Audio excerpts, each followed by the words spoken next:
du fatalisme de certains médias. Depuis ce mercredi matin, le Bayern Munich a enfin communiqué sur la blessure de Sadio Mané.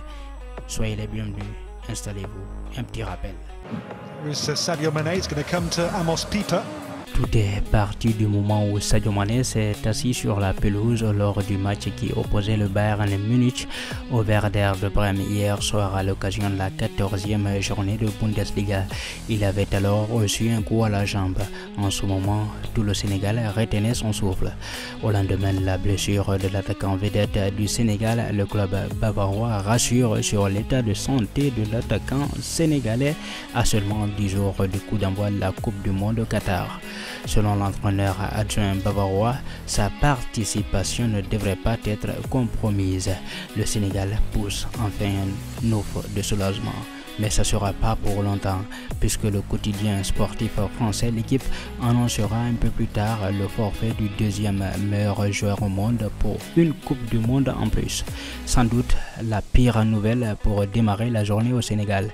Mais entre-temps, des examens sont toujours en cours pour donner un pronostic définitif quant à sa participation ou non au mondial.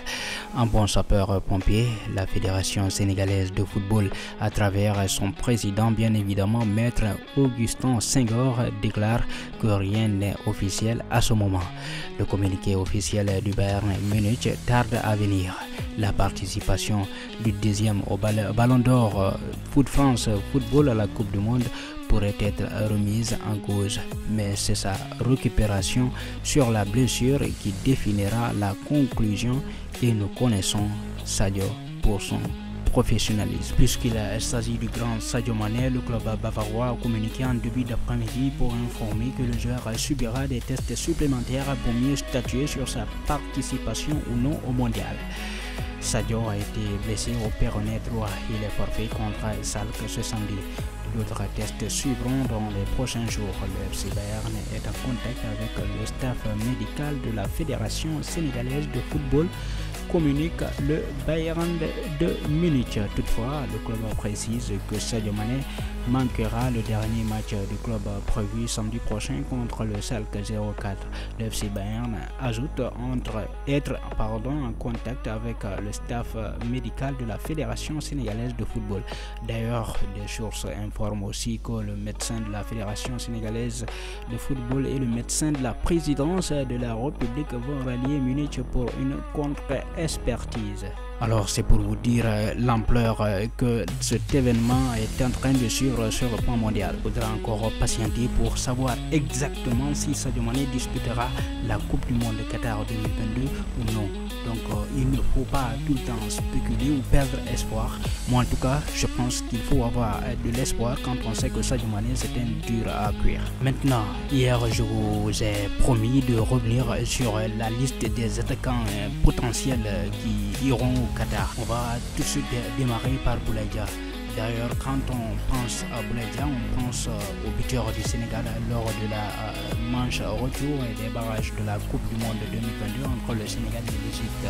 L'attaquant de la Salernitana a repris des couleurs avec la formation italienne cette saison en Serie A. Auteur déjà de 5 buts en 12 matchs avec son club, Boulaye Dia bénéficie d'un autre critère qui lui donne une avance par rapport aux autres attaquants, sa polyvalence notamment. L'ancien joueur de Reims peut jouer aussi bien en pointe que sur un côté. Iliman Ndiaye, il peut devenir l'attraction de ce mondial côté sénégalais. Le petit fou follet de Sheffield United est actuellement en pleine bourre en championship avec 9 buts marqués et 2 passes décisives offertes en 19 apparitions cette saison. Iliman Ndiaye est dans la forme de sa vie et Aliou Cissé fait bien d'en profiter pour faire mal au Qatar. Ismaïla Sarr, l'ailier de Watford qui a rejoint Nathaniel en janvier 2017, a fait du chemin depuis ses 47 sélections pour 10 buts marqués avec l'équipe nationale font de lui une pièce maîtresse de l'attaque des Lions du Sénégal. Nul doute qu'il sera présent pour jouer sa deuxième Coupe du Monde au Qatar après celle de 2018 en Russie. Bamba Dieng, à en croire à la dernière sortie en conférence de presse d'Aliou Cissé en marge des 2 matchs amicaux du Sénégal en septembre dernier, on pourrait bien croire que Bamba Dieng sera du voyage au Qatar.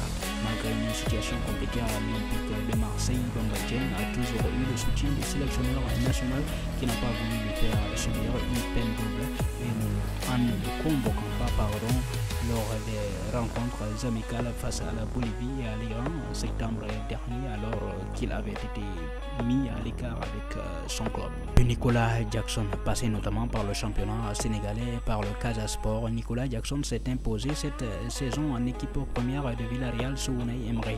Capable de jouer dans toutes les positions en attaque, Nicolas Jackson a tapé dans l'œil d'Aliou Cissé qu'il a convoqué pour la première fois en septembre dernier avec l'équipe nationale du Sénégal.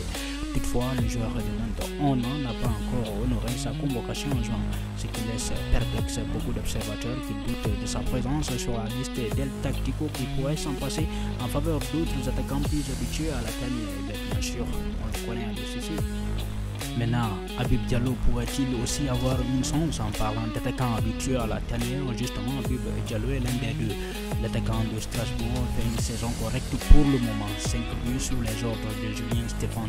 Même s'il n'a pas été convoqué avec l'équipe nationale lors de la dernière liste, l'homme aux 14 sélections et 2 buts garde ses chances de figurer sur la liste d'Aliou Cissé qui sera publiée ce vendredi.